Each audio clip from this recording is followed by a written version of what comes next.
Greater Noida के सूरजपुर क्षेत्र के तिलपता गांव में नाले की खुदाई के दौरान एक निर्माणाधीन 2 मंजिला मकान गिरने का मामला लगातार चर्चा में है। स्थानीय लोग और मकान मालिक आरोप लगा रहे हैं कि नाले की खुदाई मकान के बेहद करीब की गई, जिससे उसकी नींव कमजोर हो गई और पूरा ढांचा भरभरा कर दिया गया। हालांकि इस मामले में अब तक आधिकारिक तौर पर किसी कारण की पुष्टि नहीं हुई है। इस पूरे मामले की सच्चाई जानने के लिए हमारी संवाददाता ने GNIDA के GM AK सिंह से खास बातचीत की है। आइए जानते हैं उन्होंने क्या कहा। सर, जैसे कि अभी ग्रेटर नोएडा क्षेत्र के तिलपता गांव में 2 मंजिले मकान के गिरने की खबरें आ रही हैं और उस पर आरोप भी लग रहे हैं कि उसके नीचे नाले की खुदाई का कार्य चल रहा था, जिसकी वजह से वो मकान ढहा है। तो इसके कारण क्या है, वो मकान किस वजह से गिरा, एक बार इसको पूरा विस्तार से बताइएगा। इस समय तिलपता गांव में जल निकासी को लेकर के नाले का निर्माण चल रहा है और भी डेवलपमेंट काम चल रहा है वहाँ पे। तो नाला निर्माण, नाले की खुदाई हो रही है।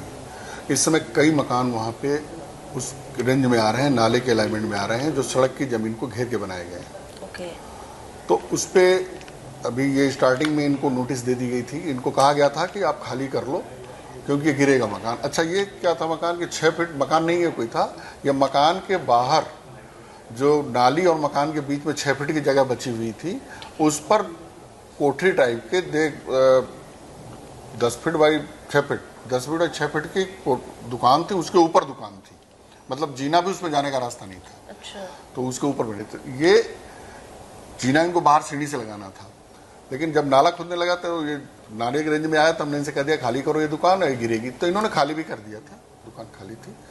और हमने कहा था कि आप गिरा दो, नहीं तो हम गिराएंगे तो पैसा लगेगा, हम झूठे और टूटे टाटे का सामान टूटेगा तो देख लो। तो उन्होंने कहा था हम गिरा लेंगे, गिराए नहीं हो। और आज बिल्डिंग जब आधी लटकी तो उन्होंने जल्दी जल्दी में रोक करके रास्ता वो गिरा दिया, और उसके गिराने से केबल टूट गई NPCL की। अब वो अगर जो उतारते बिल्डिंग धीरे धीरे 2 दिन में उतार लेते तो केबल नहीं टूटती। तो कहो कि ठीक है, रास्ता रोक लिया गया था, कोई जान-माल हानि नहीं हुई उसमें, और वो मकान सेफली गिर गया। वो केबल टूट गई थी तो NPCL से वो केबल ठीक करा दी गई है, और तुरंत अभी आधे घंटे में लाइट सुचारू हो जाएगी वहाँ पर, और मलबा वहाँ से हटा दिया गया रास्ते से। लेकिन इसी क्रम में हम गए थे, तो आज हमने पूरे उस अलाइनमेंट में जितने भी मकान आ रहे थे सबको कहा कि सबको नोटिस दो कि अपने से लोग हटा लें, नहीं तो हम हटाएंगे तो फिर दिक्कत आएगी, हम तोड़ेंगे फिर उसके।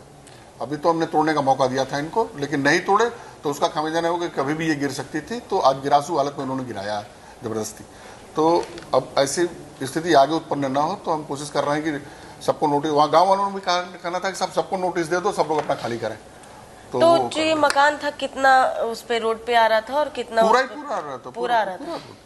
तो इसके पहले भी क्या कभी उनको नोटिस दिया गया है अथॉरिटी की साइड से? चिन्हित हुआ? गांव के अंदर का था ना, तब अब तो चला आ रहा था, वही पानी मर रहा था, पानी वही आज भी पुराने मकानों के किनारे पानी मर रहा था, सड़क पे वो मकान पूरी तरह।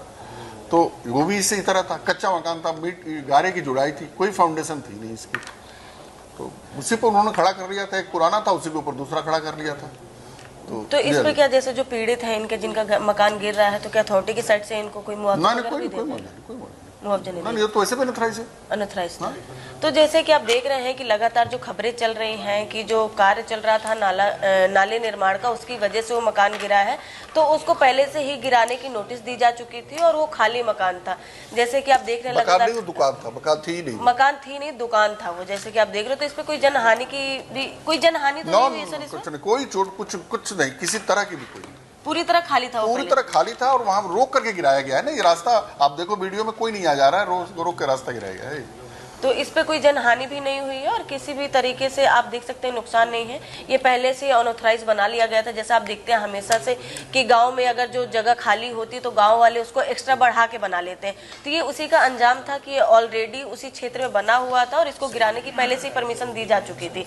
तो ऐसी अगर खबरें आप देख रहे हैं कि अगर वायरल तरीके से चल रही हैं सोशल मीडिया पे या मीडिया के माध्यम से भी, तो ऐसी खबरों से दूर रहें और देखते हैं इस पे कि अगर जो इस पे जैसे मुआवजा भी अथॉरिटी की साइड से कुछ भी इस पे नहीं दिया जाएगा।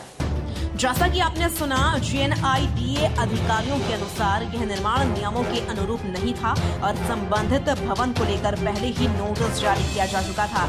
ऐसे में यह मामला सिर्फ एक हादसा नहीं बल्कि नियमों की अनदेखी के संभावित परिणामों की ओर भी इशारा करता है। अगर आप भी अपना घर या कोई अन्य निर्माण कार्य करा रहे हैं तो यह खबर आपके लिए एक सीख है। अपनी गाढ़ी कमाई को सुरक्षित रखने के लिए हमेशा स्वीकृत नक्शे, भवन उपविधियों और प्राधिकरण के नियमों के अनुसार ही निर्माण कराएं, क्योंकि नियमों की अनदेखी न केवल आर्थिक नुकसान का कारण बन सकती है बल्कि जान माल के लिए भी खतरा पैदा कर सकती है।